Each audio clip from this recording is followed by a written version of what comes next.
Hello everyone, thank you for joining me and welcome back to Real Estate Newcastle. My name is Brian Savic and this program is being streamed live and brought to you by IReveal TV. Now today I'm back with our friend Mr. David Caldwell at your agency in Broadmeadow, and today we are talking about securing the property. David, welcome back and thank you very much for joining me again. Thanks Brian, pleasure. Excellent. Now securing the property. Now that could be very, very nasty for a lot of people, because that word that everyone sort of threats at when they hear it, and that word of gazumped, it doesn't sound very good at all, does it? That a lot of people have encountered the problem of being gazumped, because naturally when you think, okay, I've been to the open home, I've made my offer, everything's pretty much locked up, I'm ready to go, told the missus, and what happens, David?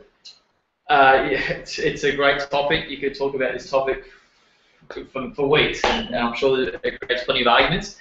Actually, at our open houses, we normally have a laminated guide how to secure your property, so it's quite handy. The word gazumping comes up a lot. It is not nice. It does happen a lot more than people think. Look, I think with the new selling strategy and things, a lot of agents want it to happen, but with the new selling strategy, it's a lot more aggressive, Ryan. So it does happen a lot. So unfortunately, we get people at our open homes. They love the property. You can see they want the property. They make the offer to the agent. We call them back. Once we speak to the vendor. Once you get your offer accepted, a lot of people think it's theirs, and they think, great, it's mine. The property will be taken off the market, won't be shown to anyone else, when in fact it's quite the opposite. I probably spend most of my time educating people around that, and that's why we give out a nice factor guide from Fair Trading. So until such time as you exchange contracts on the property, even unconditionally, which means once the cooling off period is expired, the agent can show the property.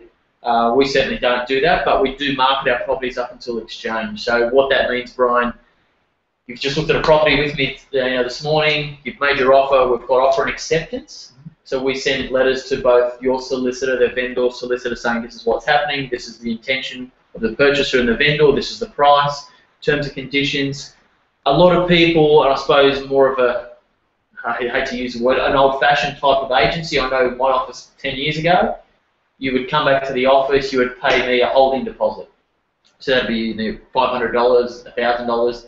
And it didn't actually hold the property, but agents kept taking them. That's what I don't like. So agents should probably, I certainly do. I say, look guys, that's great, your offer's accepted. Until such time as you exchange, this can happen, and it does happen. And sometimes we even send out a letter with our sales advice saying, hey guys, until you exchange contracts, I'm going to keep showing the property. We're definitely going to keep opening the property. Most of my clients, thankfully, Brian, do building and pest reports, vendor reports.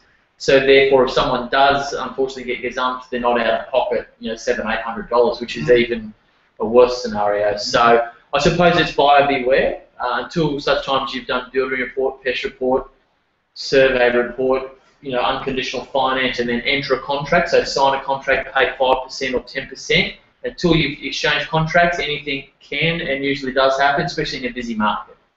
So a lot of people are unaware of that, and I think agents should be more forthright in saying this is what can happen and does happen.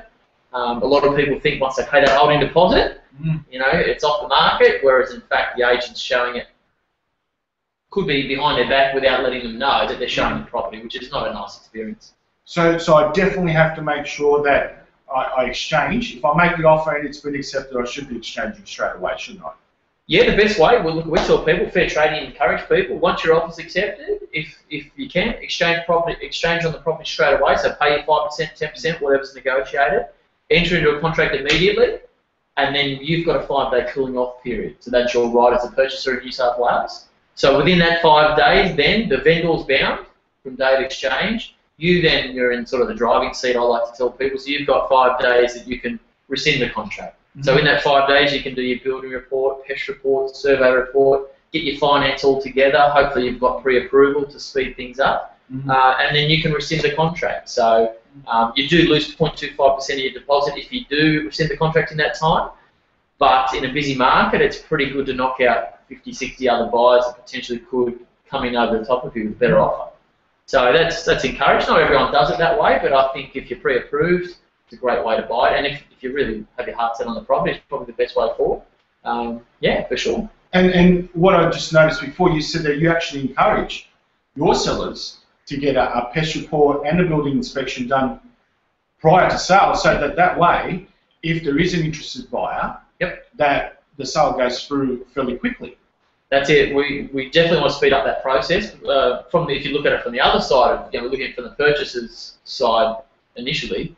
But if you're one of my vendors, Brian, and we got an offer and accepted by a young couple, let's say, and if I did take the property off the market, and we got 2 or 3 weeks down the track, and I called the buyers and said, look, how are you going?